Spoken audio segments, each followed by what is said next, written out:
সকলো জানে এই জীৱনৰে অন্তিম হ'ব এদিনা। সংসাৰৰ সকলো মায়া মোহ এৰি যাব লাগিব এদিনা। সকলো জানে এই জীৱনৰে অন্তিম হ'ব এদিনা। সংসাৰৰ সকলো মায়া মোহ এৰি যাব লাগিব এদিনা। এই আত্মাইনো ক'ত যাব, এই আত্মাইনো ক'ত যাব, ভাবিছানে তুমি আজি, ভাবিছানে তুমি আজি এই আত্মাৰ কথা, এই আত্মাৰ কথা। এই জীৱনৰ সিপাৰে আৰু এক জীৱন আছে, এই জীৱনৰ সিপাৰে আৰু এক জীৱন আছে। প্ৰভু যীশুখ্ৰীষ্টৰ সৰ্বশ্ৰেষ্ঠ নামত আপোনালোকক অভিনন্দন জনালোঁ। পবিত্ৰ বাইবেলত মথিয়ে লিখা শুভবাৰ্তা 2 অধ্যায় 1 আৰু 2 পদত আমি এইদৰে পঢ়িবলৈ পাওঁ। হেৰোদ যেতিয়া যিহুদিয়াৰ ৰজা আছিল, তেতিয়া যিহুদিয়াৰ বেথলেহেম নামৰ ঠাইত যীশুৰ জন্ম হ'ল। সেই সময়ত পূব দেশৰ পৰা কেইজনমান জ্যোতিষী পণ্ডিতে জেৰুচালেমলৈ আহি সুধিলে, যিহুদীসকলৰ যিজন ৰজা জন্মিছে তেওঁ ক'ত?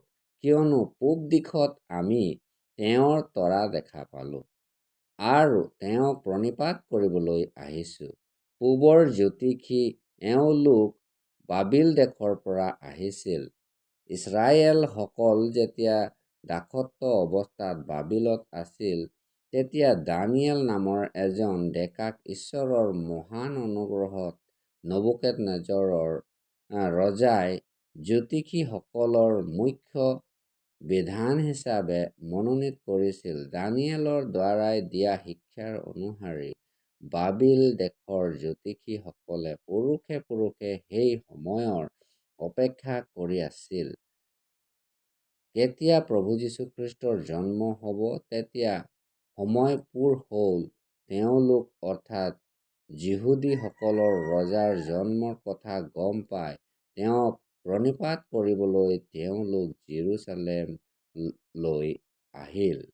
তেওঁলোক যেতিয়া জেৰুচালেম আহিছিল, লগত সোণ, ধূনা এঠা আৰু গন্ধৰস লৈ আহিছিল।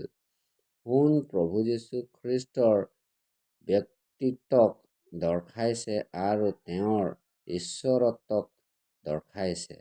ধূনা এঠা তেওঁৰ পাপবিহীন সিদ্ধ জীৱনক দৰ্শাইছে আৰু গন্ধৰস, যিটো এটা তিতা পাতৰ পৰা তৈয়াৰ কৰা হয়, সেইটো তেওঁৰ কালবাৰীৰ মৃত্যুৰ তেওঁৰ দুখ সহন কৰাক দেখুৱাইছে। প্ৰভু যীশুখ্ৰীষ্ট সংসাৰত নিজৰ শুশ্ৰূষা কৰাৰ কাৰণে অহা নাছিল, কিন্তু তেওঁ শুশ্ৰূষা কৰিবলৈহে আহিছিল। মনুষ্য জাতিক পাপৰ পৰা উদ্ধাৰ কৰিবলৈ কালবাৰীৰ ক্ৰুচত বলিদান হ'বলৈ আৰু তেওঁৰ বলিদানত যিকোনো বিশ্বাস কৰে তেওঁক উদ্ধাৰ কৰিবলৈ তেওঁ এই সংসাৰলৈ আহিল। কিয়নো প্ৰভু যীশু খ্ৰীষ্টত বিশ্বাস কৰে তেওঁ উদ্ধাৰ পায়।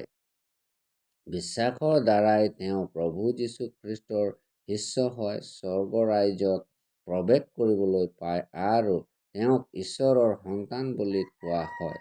এনে সৌভাগ্য আপোনাৰো যেন হয়, তাৰ বাবে ঈশ্বৰলৈ এয়াই আমাৰ প্ৰাৰ্থনা আছে।